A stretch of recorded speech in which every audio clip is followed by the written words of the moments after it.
Is it like what kind of surprise is this? What can you talk about? What can you share with us? OODA loop and autism. Yeah. As a parent of two children with non-speaking autism, my ability to thrive in VUCA conditions every single second of the day when I'm with my children is vital to my ability to be a individual just as Sarah and not a caretaker. It's fundamental to my ability to not succumb to what can be considered a life of containment. Wow. Because that is what I realized very quickly after sort of the acceptance that this was my life and reality in perpetuity, that the majority, if not 90% of special needs parents receive a diagnosis of autism for their child and they go, and the only way for them to control the world and live and breathe and wake up every day is to not allow for any variables to come into their life. Right, right. And I don't know if it's because of how I was raised. I'm not sure if it's about my own late ADHD diagnosis of myself with neurodivergent circuitry, but the ability to realize that containment of autism in my children was not going to be the best way to live and grow as an individual, as a family, and for my children to actually reach their highest potential. It was not to contain. Okay. So here's a couple thoughts on this. In the past, I'd say prior to 6 years ago, it was my belief that neurodivergent people had a problem, right? Today, the way I understand it, and the lessons we're learning here on this podcast, is it's the environment that needs to change. Correct. Not us trying to change the individual person. And this goes back to coaching. I'm not a big fan of trying to coach and change individuals, but you change the environment that invites them to change or adapt to their environment. So, where am I right and wrong on that thinking, based on your experience? This world is not set up for people of different neuro spiciness, as I like to say. Okay. The world is set up for a neurotypical response and a cerebral behavioral response of a typically developing human child. Yeah. And the expectations around that are so ingrained in our society, from the way that we board an airplane to the way in which we matriculate through school, to the way that we set up our businesses. It is based on the expectations of a typical response of an individual and then that individual within the group. Okay.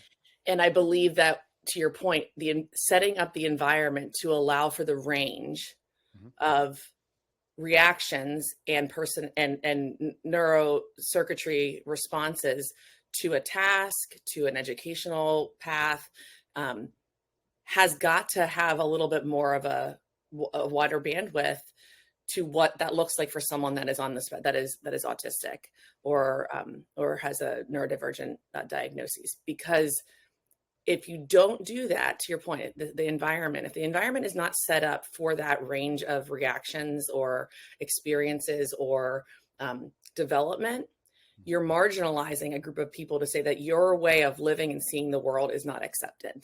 Right. This does not have any beneficial additive to what my or the schools or educational system or a company's end goal is. And I think that what you're doing, what people are doing, or companies or institutions are doing, is really like putting aside what can be an amazing competitive advantage for their end goal because of their lack of range. Yeah. Yeah. And one example that comes to my mind, and this is from a facilitator standpoint, is anytime we do any type of complex facilitation or red teaming technique, there are I'm not gonna, I'll just classify as two people that we noticed. And it's just to Yep. kind of give you some context. There are those that can think on their feet under pressure, and then there are those who need to reflect, need to take time and go do something oblique, go for a walk, whatever it may be, to come up and generate ideas. The problem with facilitating like that is you're only catering to one group of people, right? The pressured folks, and you're missing out on that. Those mavericks that see the world differently, that are probably going to hold back information because they need to reflect on it some more.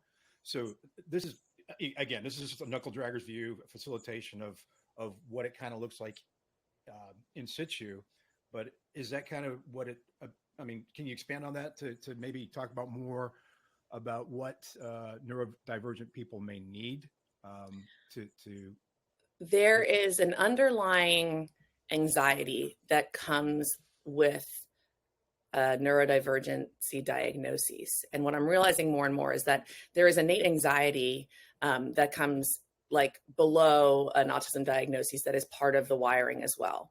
And so along with that, you have the hesitancy of a neurodivergent individual to be bold in their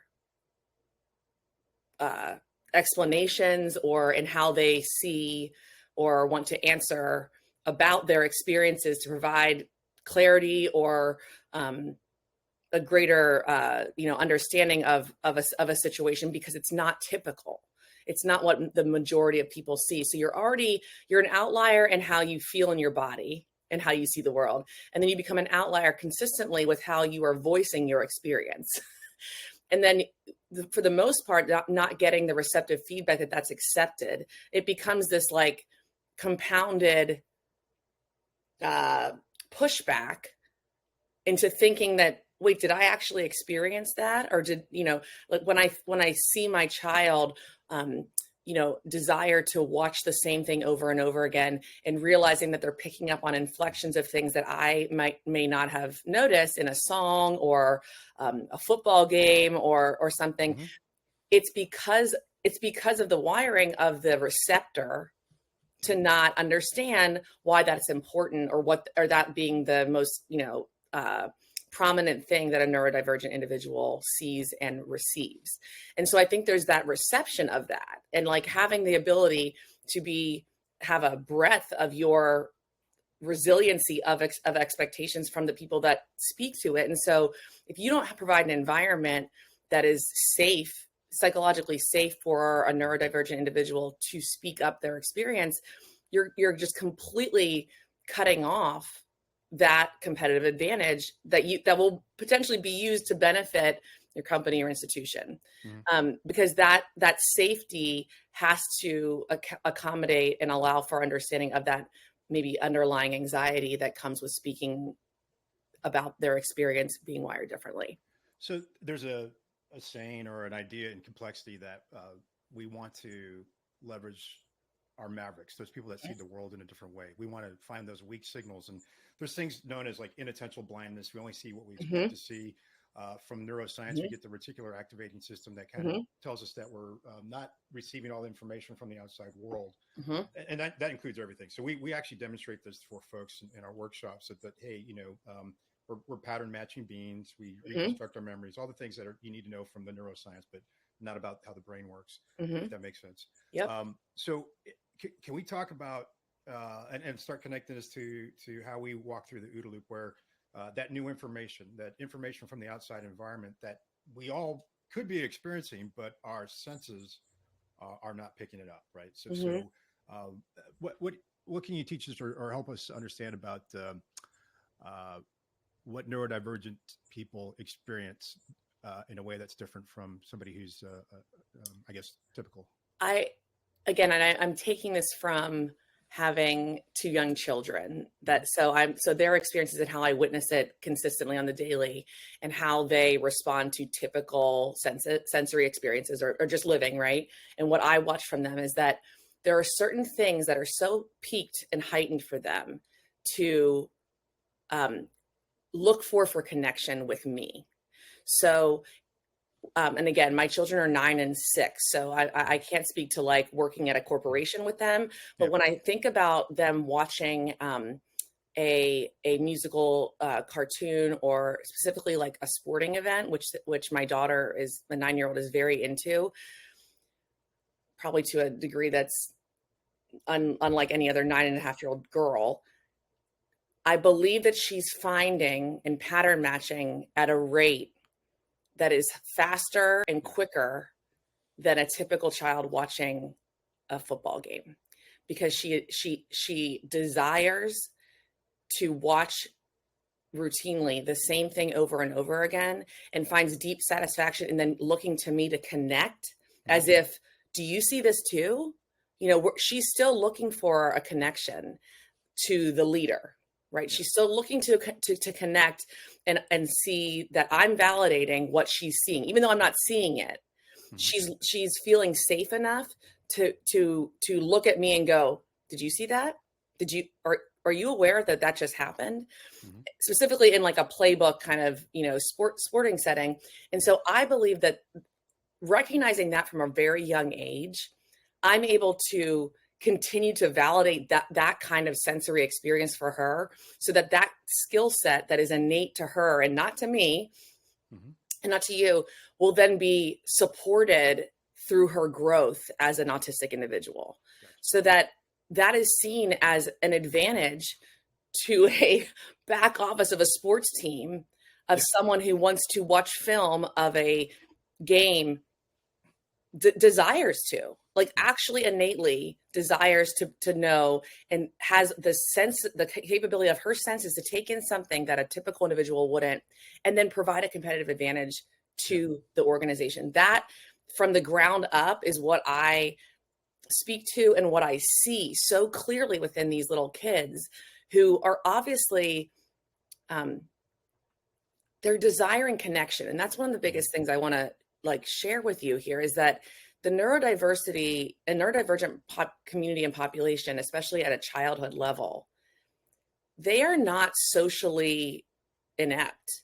They are not, they don't desire to be reclusive of connection in the world. They just are showing you the ways in which feels good for them to connect based on their circuitry. And I think if you have enough exposure to that, you can see it as a different variable. It's not going to look like a typical employee or child coming up to you and sharing verbally and over the top, but they have the ability to show you what they're really good at, and they want to connect with you on that. And I think that again, from my advocacy platform, and it's capitalizing on what the strengths are from an early age, and then seeing that through to validate their experience, to validate their growth, because it's not going to look anything like a typical child's development. But if you can harness that and find a way to see it in the small little things as a fledgling human, it will become the highest strength. If a company, organization then says, hey, we have the bandwidth, we've seen the positivity of neurodivergent individuals and how their work benefits us. To me, this is the power or source of diversity. It's the cognitive diversity that matters. And I think a lot of organizations do not understand that. They look at surface diversity as key. I don't know if you know this, but my neighbor, retired Navy officer, his wife, they have a non-speaking autistic daughter in her teens, right? So right next door. Here's what I've learned over the last few months and years. She is fantastic at picking up languages, right? Like within a couple days. It's her ability to understand sacred geometry and advanced physics things is insane. So talk about pattern matching. We're looking at sacred geometry on the show as well, but to find out that she is absolutely capable of seeing patterns in ways that we just can't see right now is crazy. The challenge that we see is she has a difficult time communicating.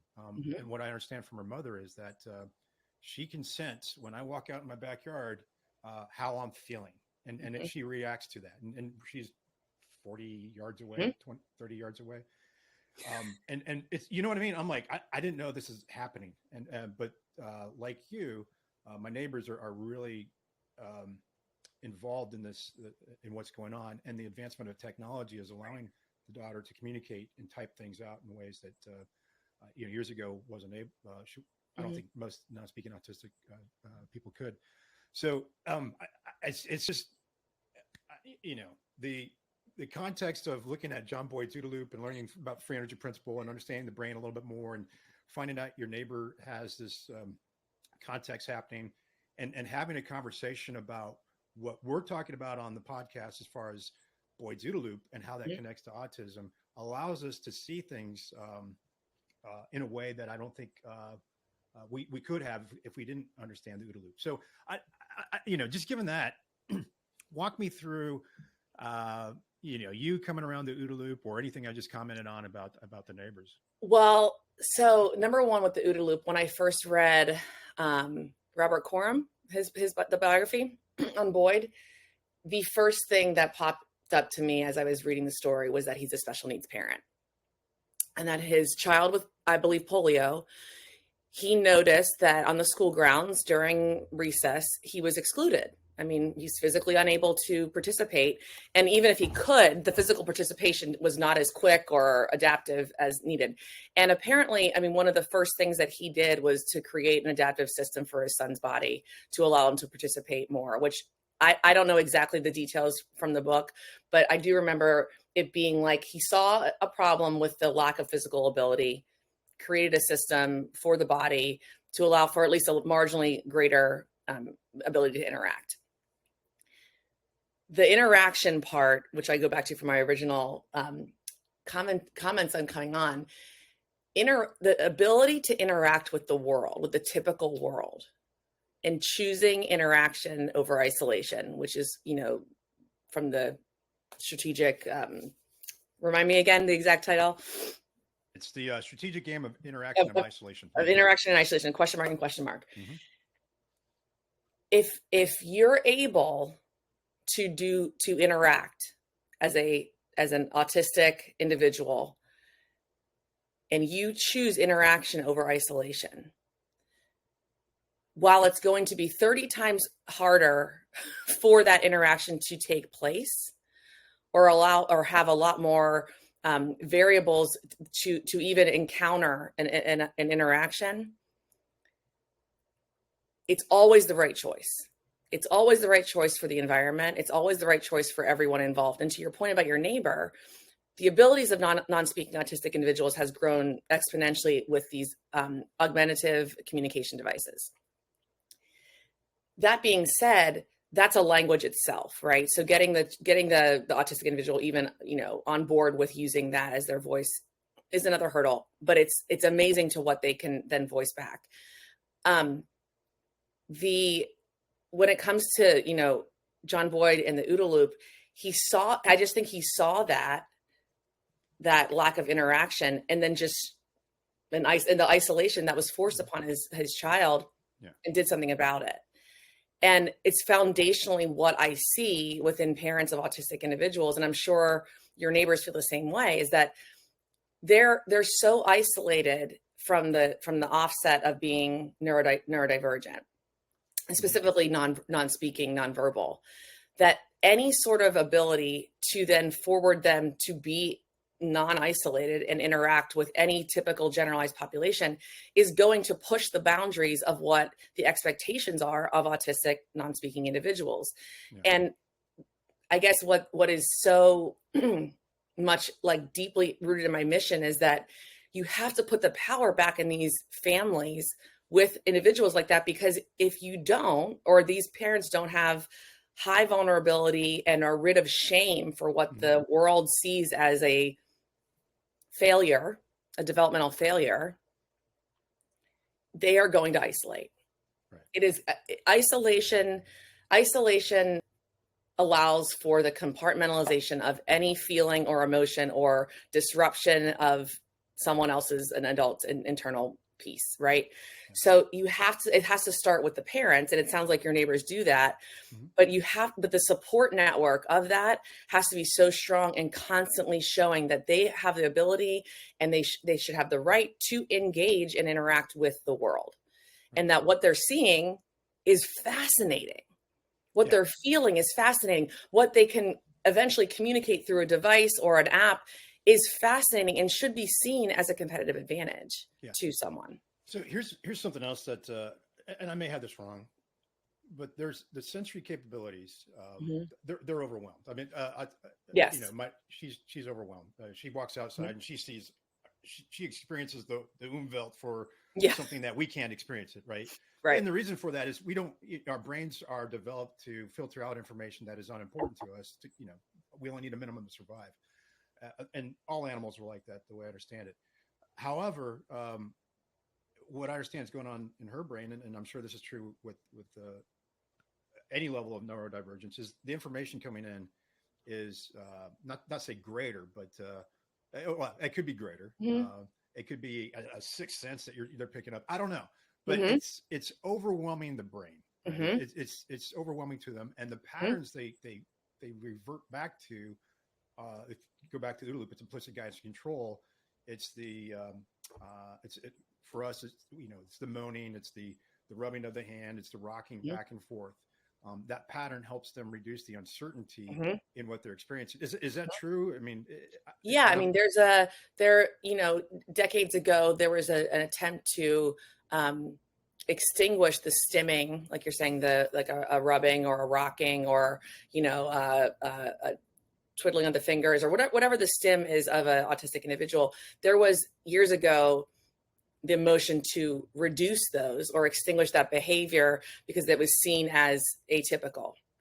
And what you're referring to is that actually allows for them to take in the senses because the routine of, okay, I'm feeling all these things in my, they can't vocalize it, but they're taking in so much more information. And by stimming, it allows for them to recenter and almost like create a stable environment in their body of like something that's very consistent with how they then live. So my daughter, she taps her chest like over her heart. And when she does that, and I take in all the information, it's that this feels really good. And I'm able to she's understanding more, or she's anticipating the next sequence of events with a greater, I use the word peacefulness about it. She's not unable or like retreating from a situation. She can continue to go on because of whatever that stimming does for her, like the patting of her chest or the patting of her leg. And it allows for her to learn then. And I will say, I think the hardest part though is as the mother of that, and I'm sure your neighbors feel the same way, or any educator, is that when they're non-speaking and they're learning the language of a device or an augmentative communication device, that adds this like Z axis to us learning about them, because they then have to learn another thing that's a typically developed language. But they pick it up quicker. I mean, I can give you examples of my daughter and son are so wildly different on the spectrum, and their diagnoses are exactly the same. My daughter resonates to music and language so much more than my son has ever shown. She, to your point, the picking up of language through song, myself and her speech therapist are convinced that she's completely fluent in Mandarin. Yeah. She listens to Chinese sing songs that are the same songs that an American child would listen to. Five Little Ducks, Old MacDonald, Ring Around the Rosie. But she's listening to it in Mandarin. She's listening to it in Spanish. And she's finding, she's laughing at the appropriate times in the same way. Now, it'll be interesting to see once she masters the English language on a device, if we add Mandarin and Spanish in, if she's able to answer the same questions and have humor behind it. Yeah. Have that, there's the capacity is so different, but you have to allow for that bandwidth. Yeah. I understand from our next door neighbors that there is humor involved. Oh my gosh. Where you're not smart enough to understand this. I think those are some of the comments she'll make to her dad. You're not, so on this line of thought, a couple months ago, I sat down with Mary Boyd, John Boyd's daughter, and we were having a discussion about aviators and how the aviators see the world slightly different. Is that because of our training, or is that because of the type of person who goes into aviation? And then she pointed out, and we haven't released the episode yet. It may come out after this or before this one. But that is, Mary Boyd said her father was neurodivergent. He had ADHD, slightly on the spectrum there. He had to be. He's making snowmobiles. He's making connections to things that others just couldn't see. So when you heard that, and I actually believe you told me, or you told us on the show, that you thought, and you just pointed out earlier, John Boyd is probably without a doubt, no doubt, yeah, and it's been confirmed from his daughter, at least. I mean, there's no, is there a medical confirmation, by the way? I don't even know. I don't think so. I mean, we can go down a tangent on this, and because of him, being an aviator and in the Air Force, a passion of mine is the fact that the current United States military does not allow for anyone with a neurodiversity diagnosis to enlist. How do you get that diagnosis? And then let's come back on that topic. How do you get it? How do you get an ADHD or autism diagnosis? I mean, that has to be given through a psychologist, neurologist, or a developmental pediatrician or generalist. So that is a proactive thing that has to be done. The statistics, though, coming from the government and the military, is that there's 70,000 prescriptions for ADHD medication being written to active members of the military. Okay. So if there's a don't ask, don't tell policy almost. Yeah. Because if you're exhibiting behaviors and you realize that those behaviors are not able to be discussed on a diagnosis level, but that you experience them and can get a prescription for it, that's a whole different case right there. But yes, to the point of Mary and her dad and John Boyd being neurodivergent, yes, I mean, the way that in which he saw and created his theories are taking in ideas and humans in a way that others weren't at the time. And specifically when it comes to aviators, the impulsivity that I believe is a positive when it comes to an Air Force a fighter pilot. If you have a quicker response because you're taking in more senses, and then it leads to a positive outcome for the mission, how is that seen as a negative? Yeah. No, and there are folks that just can't make it because they can't see things, right? They just can't make the connections, and it's not that anybody's better than anybody. There's context, right? In this context, we need somebody who can do this. Correct. We need this. And and again, excuse me if I sound outside the military, but I mean, isn't there a sort of like, like every insanely succcel fighter pilot has to have ADHD? I mean, maybe. The hyperactivity, especially in males, is a much more a trait. In females, it's less of the hyperactivity and more of the extensive circuitry and ability to shut off the senses. But for men, and for males, it's more of that hyper impulsivity. So I find it fascinating because it's for, again, society has cued us into thinking that that's a negative. Yeah.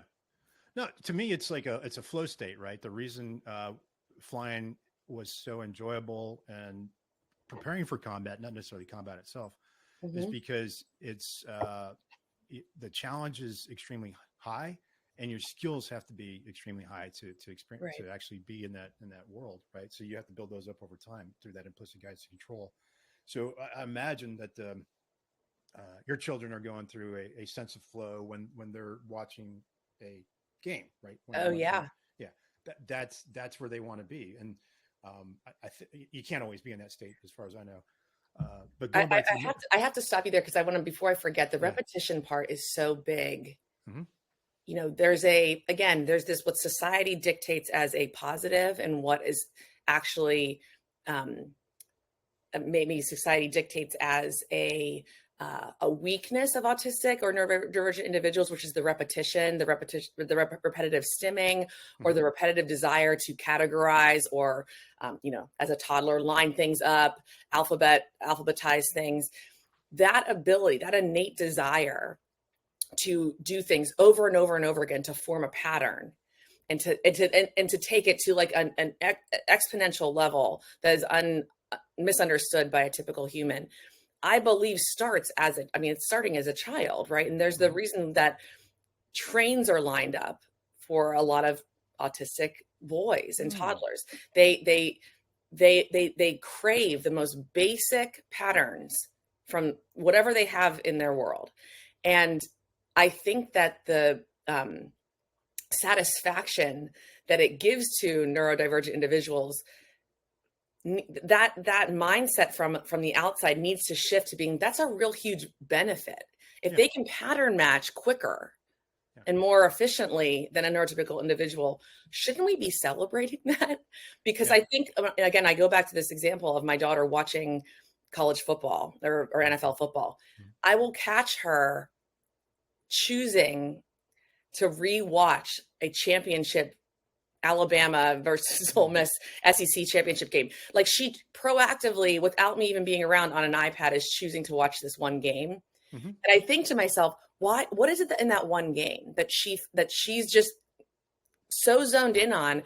You know, if her vocabulary and her device usage increases, and eventually she can one day tell me the play that was missed by Ole Miss was this. Yeah. Like, I mean, she'll look at me like, you were confused as to why I watched this all again. I can go in, you know, as a 20-something-year-old, she probably can go back and, you know, go back in time and tell Nick Saban, yeah, this is what play they pulled on you. Yeah.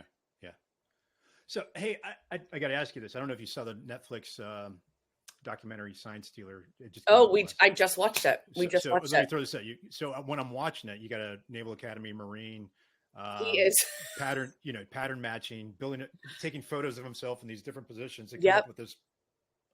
I mean, it's the beauty in his catalog. Yeah. Is that of an artist. I mean, it's art. But I would never have done that. I would have looked. I mean, we all watch a football game. We see the sign. Right. You know, everybody else sound like, oh, look at that. That's interesting. Yeah. You're like, but it takes a certain type of person to sit down. And maybe he is on the spectrum. I don't know. I think his name is I forgot his last name already. Connor Stallion. Yeah, interesting name, right? Yeah, exactly. And it'd be interesting to talk to him about this too. He would be a wonderful person to have on the show. But the pattern matching there, that's what we're talking about is at a different level. And what, to Sarah's point about in the military, that's what you need. You don't want to bring, well, let's see. I might not be a good example, but they're, you know, do you want me stealing signs? Because I'm going to get bored, you know? Right. Yeah. Well, listen, hyperfixation is a known quality of a neurodivergent individual. So if you are able, and what that young adult man did for the sign stealing or not, like whether you're in a corporation looking for a pattern within a competitor that they always do XYZ within an ad, that hyperfixation desire is higher in neurodivergent individuals. Yeah. So I believe in terms of that exact example, they got lucky because of the innate fanship of that kid, but the desire and hyperfixation to figure it out, and then to do it in a way that turns into a catalog of 3,500 sideline, body movement signs, and then the categorizing of the recruits across the map. I mean, that is such an innate desire and a hyperfixation that, again, as a typical individual, you can actually, you and I mean, maybe take us out of the equation, but a typical leader would think, wow, let's capitalize on that human's ability to do this for us. I mean, it's, and you can't force anyone to desire to do that. It has to come from within. So if we start to recognize that these traits, as I keep saying, is you notice it from their childhood, and what these neurodivergent children are drawn to. And then you can cultivate and grow that and lead that so that they become these very, very wonderfully competitive advantages to a company because of how they see things and what they innately might become hyperfixated on. Yeah. So as you're walking through this, I'm thinking about a counterfactual fight in the future, right? Where you have like 10, 15 years down the road, your son or daughter are now in the military, and they're, I hate to say, being weaponized to train AI to see things that AI can't be taught now by our current information. That is a asymmetric advantage that the military. I hate to say it, and I'm not advocating for this. No, This no, is, I've had this conversation. But this is when we're talking to military leaders or leaders in organizations, the power of cognitive diversity is absolutely critical in your organization. And more importantly, how do you leverage that, right? The tools and techniques that we use now are probably insufficient for what needs to be developed. And I'm talking about the methods we use, like red teaming things and complex facilitation techniques, in my guess, they're probably insufficient to leverage what is needed. There may be a technology aspect to it where somebody who can crack codes, I don't know what it is, but there's something there. So that's the path or the direction of travel leaders should be thinking about when they talk about neurodivergent workforce, right? So going back to the sign stealer thing, they weren't not looking for him. Right. He came to them, right? Right. And he just said, well, I'm going to do this. It emerged from the situation and his fascination with wanting to be a coach, right? That's what he wanted to do. So creating an environment where people can be who they are, that's the psychologically safe environment, bring their full self to work is important. And I just don't think organizations are doing it. And clearly you talk to the military leaders about this. What's their big pushback on? I think their big pushback is, can neurodivergent individuals be successful in completing the basic requirements of enlistment without extra support? Okay. And that was told to me from a 3-star general. And I understand in the Army, and I understand the directive of that very much so. I also, my biggest response to that was, then why does the Israeli Army talk about this? Yeah. Why is the Israeli Army, there's not billboards and signs, but the Israeli Army proactively recruits for neurodivergent individuals. Yeah. If they're the gold standard in the world, why are we not leading?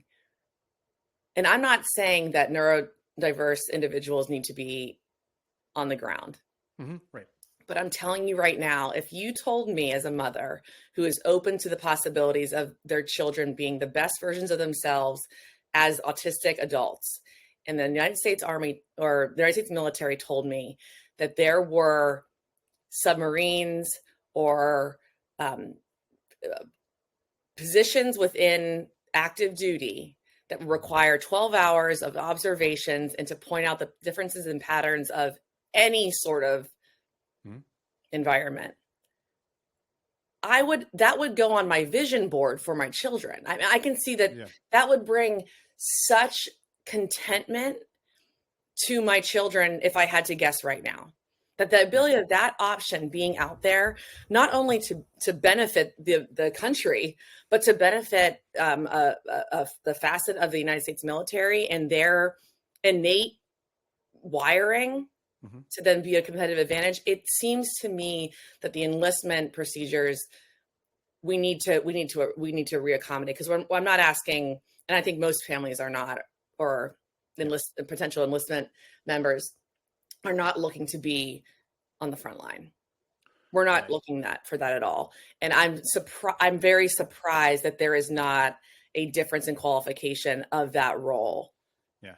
Because if numbers are down, if we're missing the mark by 10,000, and soldiers enlisting, you're basically putting aside a very big population of the country that would do so and fill that. I'm thinking about in the military or in the Navy, we have a staff line. We have people that go in from the legal, healthcare, and they go on a different pathway to become an officer. And next thing you know, you're looking at beer gut somebody, 40-year-old lieutenant, right? Like, really? But what? It's not his job to fight, right? I mean, it never was.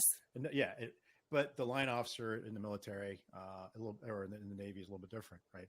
Especially in aviation, our job is to fight. It's a little backwards. The Navy, naval aviation, Air Force aviation, officers do the fighting. In the Army, it's the enlisted, and the Marines, it's the enlisted and the officers. I was privy to some situations and just areas of the Coast Guard and of the Navy where I can actually feel, I actually sense that the only successful, highly successful active duty member would be on the spectrum there for the amount of intensity it requires to do that human pattern matching and awareness. There's something that is not being supported or celebrated in that, because if you're asking a typical adult to do something that a neurodivergent adult could do better, that's a mismatch for me. That's a major mismatch. You're right. It is. Yeah. So, in working in complexity theory, one of the lessons I've learned in there is to stimulate the human sensor network, right? That's the whole point of in a complex, and you could say that with increased uncertainty as a result of rapid change, we are in a very VUCA environment at the moment where it's the way we thrive in the space is you have to stimulate that human sensor network, which, and this is the whole point of this, bring in the people that see the world different ways. And find out where you can create, like you point out, where you can create those mismatches. And thank you for using John Boyd's, it's one of the best terms. It's great. And by the way, I think it's become more popular after the free energy principle. They start using it more and more, creating mismatches, right? We're trying to find those mismatches in the environment so we can take advantage of them or create a mismatch for our opponent. Yeah. So this is fascinating. I've been looking forward to this conversation for a while, and I can't remember if I sent you the paper. We've had Ines Hippolito on here a while back. She wrote a paper, I actually have it right next to me, on smart environments for diverse cognitive styles, the case of autism. Well, the shock to me, after we had her on the show, this was written, and I was blown away. I was like, wait a minute, this kind of changes how changed my understanding of autism, but it's very aligned to complex adaptive systems, the neuroscience, and all this stuff. So I think the importance of going back and helping people understand what the OODA loop actually means. It's how we perceive reality. It's how we sense. It's how we plan. It's how we adapt. How we learn. If you understand that, just that basic component, that basic aspect of it, then you can start to see the world and make connections in new ways. So I want to leave some time for you to ask some questions, or just anything else you want to cover today and kick around. I have a major fascination with how John Boyd was a father in general, because I think he had to have seen, and as his daughter Mary shared with you, he had to have seen the beginnings of neurodiversity within his son or child before it was even a thing, right? And he probably saw that within himself. I mean, if you go, I mean, I wish we could go back and, interview him, obviously, but what he felt and what he actually was observing, and he was so confident in observing, but also had the ability to articulate it. That's why I believe his theories are so profound for us, because he's in a league of his own in the ability to articulate that theoretically, because I think that's what my children are doing just because of who they are. They're having to constantly adapt to a world not made for them.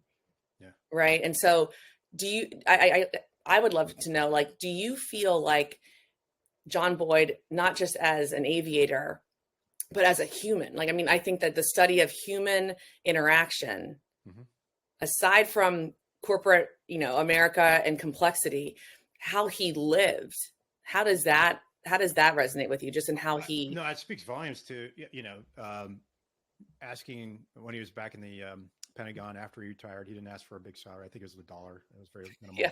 He, according to Mary, and we'll have that episode out soon, she talks about growing up in a small house.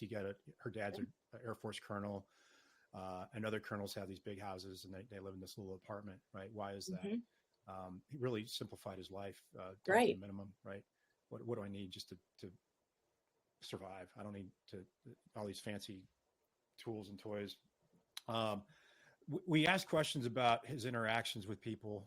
In the Coram book, there's a couple of points where he'll tap people in the chest. So little what would you call that? I mean, they're nuances, and they're atypical. Yeah. They're atypical ways of trying to engage and react. Yeah, and the way he ate food, he viewed it as fuel, wasn't a social thing, right? So, here we have somebody talking about interaction isolation. He's probably enjoys being isolated. The phone calls are interesting. When Mary and you hear stories, and even in the book that Corm wrote, the phone calls he made late at night. I think he found a group of folks that were a little like him that would listen to him think through his new ideas, right? So late at night, making these long calls.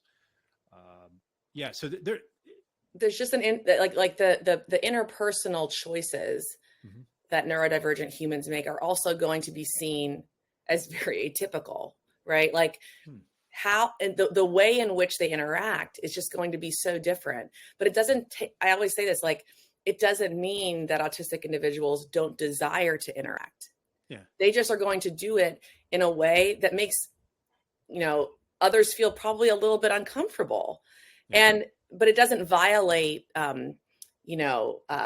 the rules of just like living in society. It's just, it's brought up in a way that goes, wait, that's not how I interact with someone. I don't feel, that was bold, or that was, that came out of left field or something like that. Yeah. But it's still seen as a point of connection. That's something that's huge for me, is that interacting with the world. And I will say, as a mother who's I'm the leader, right? Like, you birth children and you become this tribal leader, right? I firmly believe that I am to make my children become the best versions of who they are, full stop. Yeah. But what that looks like to me doesn't matter. My job as a parent is to figure out that and help them do that for themselves. But I'm going to be this navigator and say, yep, I see how well you do that. Let's keep going. And that shouldn't be different than any parent, right? Right. But it takes on a totally different lens when it's a language and a circuitry that is not your own. And it's like you're a baby, and then you're a baby adult, and then you're a baby second time parent. I mean, it's never going to be the same for each child, but I still think that if you can take a sense of guidance and ownership of that, and know they're not going to exhibit anything typical, but if you see it being a positive to them and to the world and to how they interact, support that. If it's not doing any harm, support that. Yeah. I travel a lot with my kids. It was something that was ingrained in me from my own upbringing. There is no reason why my children should not be able to travel. Yeah. And if the disruption of a giggling on a flight is so bad or so disruptive because a song is being listened to on his headphones over and over again, I think that we just have as a society, we have a ways to go in terms of what's accepted, because their reaction to just living their lives and being who they are really shouldn't be anyone else's problem. I mean, if they're happy and healthy, why is how they respond to the world negative? Their experience of the world is different, and it's just different. Yeah, it's just different. Nothing wrong with that. So when you're doing keynotes and you're out in front of folks, a couple things. What are your key messages, and what are some feedback points that you get from some of your? Right now, my keynotes are directed to specifically parents that have special needs children within organizations. So I speak to a lot of employee resource groups, ERGs, BRGs, the HR side of things that have parents that are looking to be understood within their organizations as how they play into their own roles. I've spoken at larger events that are just more HR employees who have DEI responsibilities. Yeah. What I realize is that the acceptance, there's a grief timeline. This is a whole other podcast. The grief timeline of having a child with special needs, or specifically neurodiversity, is something that the quicker that you can move through the acceptance of a diagnosis of your child, the quicker that you are able to interact with the world and live your life to the fullest as well, with very, very different expectations of how that life is going to look. I'm in the process of trademarking the term Inchstones, because milestones is something that, like, I mean, you become a parent and it's like day one, you're after leaving the hospital, and a pediatrician looks at you and is like, here's the milestones that have to be met in the first 3 months. And when your child does not hit those and your child becomes lagging to those, you start to really hate the term milestone, because you think to yourself, I'm a failure. I feel a lot of shame that I created a child that is not hitting what society dictates is supposed to happen. And I, through my grief and sort of acceptance of neurodiversity, I realized that I was like harnessing these Inchstones over milestones of my children, and realizing that those developments were still really powerful. It just wasn't going to look typical to my typical oldest daughter. And it didn't mean that they weren't growing. It didn't mean that their growth was stagnant. It wasn't at all. It was just on a completely different bell curve, honestly, to really their own self. And excuse me if I sound bold here, but I don't think that anyone should be on a typical developing curve of what a successful human is. I think it should only be in relation to what your growth is and your capacity to lean in, to learn about yourself and what your greatest strengths are. So when I realized that I was being told over and over again, this milestone isn't being reached, early intervention is going to, help to sort of try to correct that. And I thought to myself, if these practitioners are trying to correct this, yet we're still growing, why am I being seen and told that my child's failing? Because honestly, it didn't, I felt, if anything, I thought, oh my gosh, I'm doing the right thing by intervening and knowing that the plasticity of the brain is so high under the age of 5. Like, this is great. Like, let's celebrate that, at 1 month of early intervention, my daughter didn't want to touch Play-Doh because the sensory was just so overwhelming to her. And in 2 months, she was able to roll the Play-Doh. Now, you take a parent in Princeton, New Jersey, who has 3 perfectly developing children, they're going to probably internally roll their eyes and say, oh my gosh, like a Play-Doh snake. Get those before I even open the Play-Doh jar, right? But for me, I thought to myself, holy smokes, we can now experience textures. This is huge. We just completely jumped like into a different realm of learning because she can touch this texture. And it was like, why am I the only one celebrating this? The woman next door whose child got diagnosed, I want her to celebrate this too. So that's where my keynotes came in. And I realized I had a platform for this, is like giving this power and this celebratory thing back into these parents who feel so shamed by what their child isn't doing, that they're failing to miss what they are doing. And this Inchstone over milestone mentality has been huge. John Boyd's interaction over isolation has resonated more than I can even express to you when I talk about it. And people are shocked that it comes from the military man. Yeah, and it's for us, we look at it, or at least I look at it as warfare, right? And fifth generation warfare. Yeah, it's fascinating. The brain-gut connection, I'm curious about that. And the reason I'm bringing this up is one of my daughters, she was falling a lot playing basketball. 1 minute in a game, she fell 4 times in 1 minute, and it's a balance thing. So we went to all the doctors, and they were all trying to give her prescriptions and stuff. I'm like, hey, let's not inject anything in there yet. Let's figure out what's going on in the environment. So we looked at food, and we found some allergies in there, mild allergies, changed her diet. She went on a very stringent, tough diet, and she's been on it for a while. And her balance is fantastic now. She's very athletic, can compete. And then my other daughter is very sensitive to texture on different foods, right? So, I mean, we all sense things differently, right? Right. So, question to you is there a brain-gut connection in autism at all, or? I think there's a sensitivity for sure.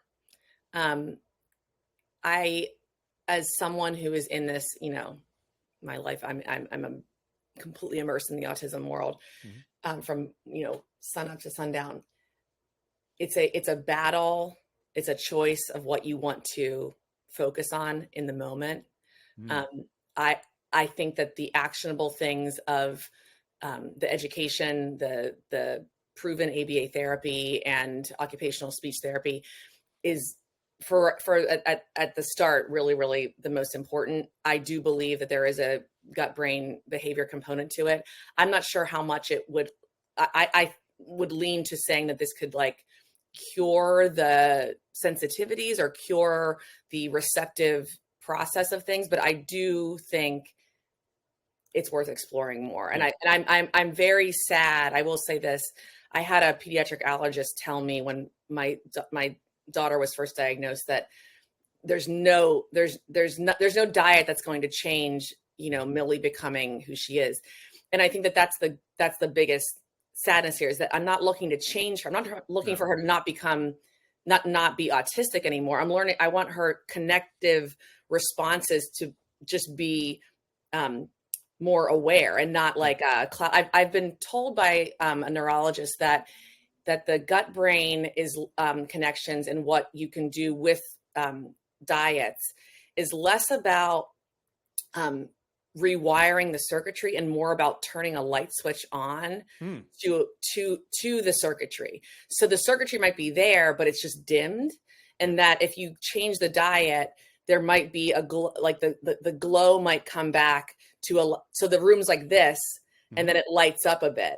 That was the descriptive to me. So I can see that being the case. If I remove gluten, listen, as someone with ADHD, if I don't eat gluten, I feel great. Yeah, like I feel better than I just do. Yeah. And if I have high protein and vegetable oriented with the sweet potatoes being my only starch, I feel great. And but that's also really, really tough. It's a really tough. Oh yeah. Yeah. It's very tough in the house to maintain that. We're eating as much gluten-free as we can. Yeah. I don't drink that much alcohol anymore. Nope. I have one beer a week. And it's sad that you grew up in a culture, fighter aviation, where you have a joke. He crawled into a bottle in around 21 and crawled out of it in your mid-30s. Wasn't the Marine Corps founded in a bar?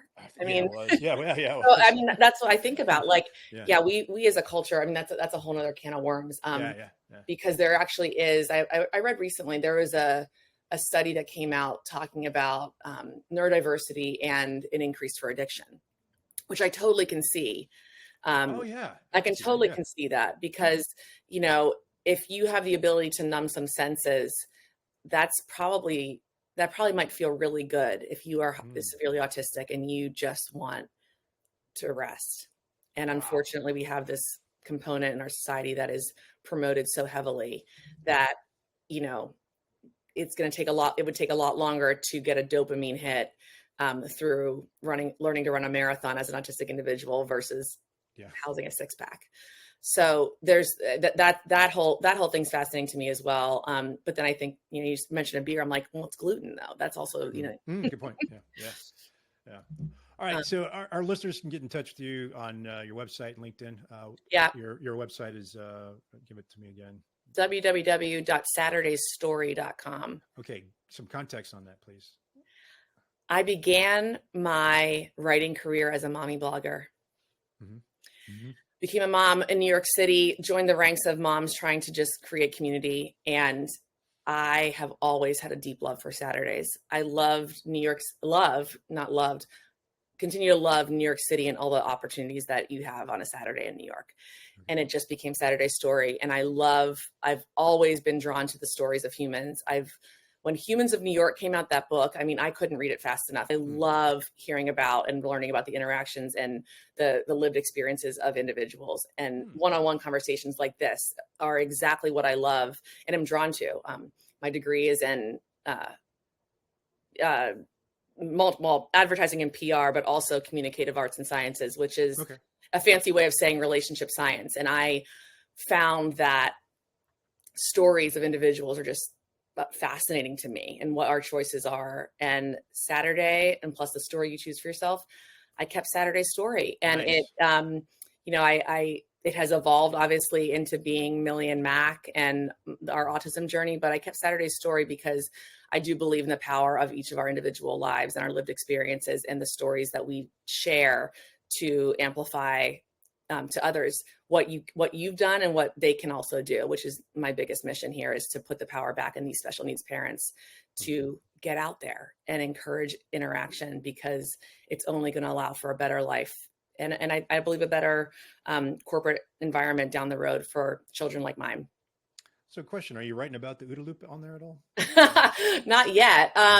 You know, no, I have not. I think I have mentioned John Boy, but it's more in my live talk. So I'll keep you guys posted on when that next big one is. No, that's great. And then on LinkedIn, how else can our listeners get in touch? LinkedIn, I'm on Instagram. I share more of the personal side to autism parenting on Instagram at Saturday Story, which is my handle on Instagram as well.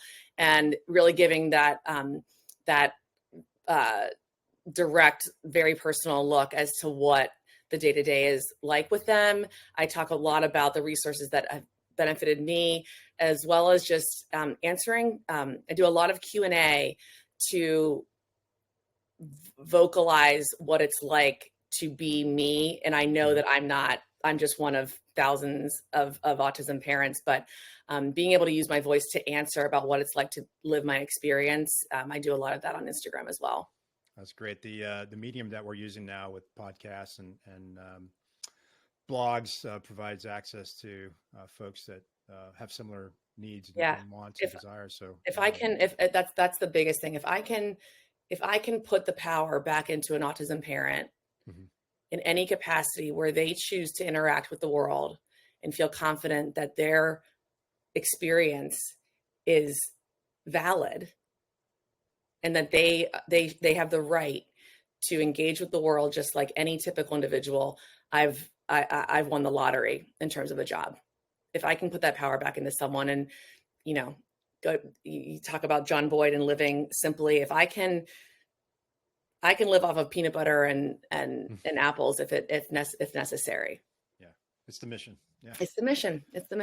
Well, so appreciate it. Well, great connecting with you, Sarah. You as well. This has been fun. It's amazing how time flies in these things. And I like the open form approach. It's kind of like, let's go. Let's just talk about this. I think that the more we can show our personhood behind such a heavy topic like this, I'm sure you feel this way when you're engaging with corporations and such, if people are not living around neurodiversity or autism or ADHD or the military, all these things, they're just not sensitive. It's not wrong. You can't fault someone for it. If you're not around autistic kids, you're not around them. Yeah. But if you can talk about it and make it so that like neurodiversity is just part of the fold of the environment, it just makes it so much more peaceful to go about leading my child to be the best version of themselves. And I think it probably frees individuals like you and I as well, because then it makes us seem less of a spark and just more of a part of the solution, I guess. But all right. Well, hey, once again, thank you very much. And our listeners will have links to Saturday Story and your LinkedIn profile and anything else you want. Wonderful. In there. But thanks again for being on No Way Out. And I'm sure we'll have you back to go a little bit deeper into some of these topics. Awesome. Thanks, Punch. Thank you.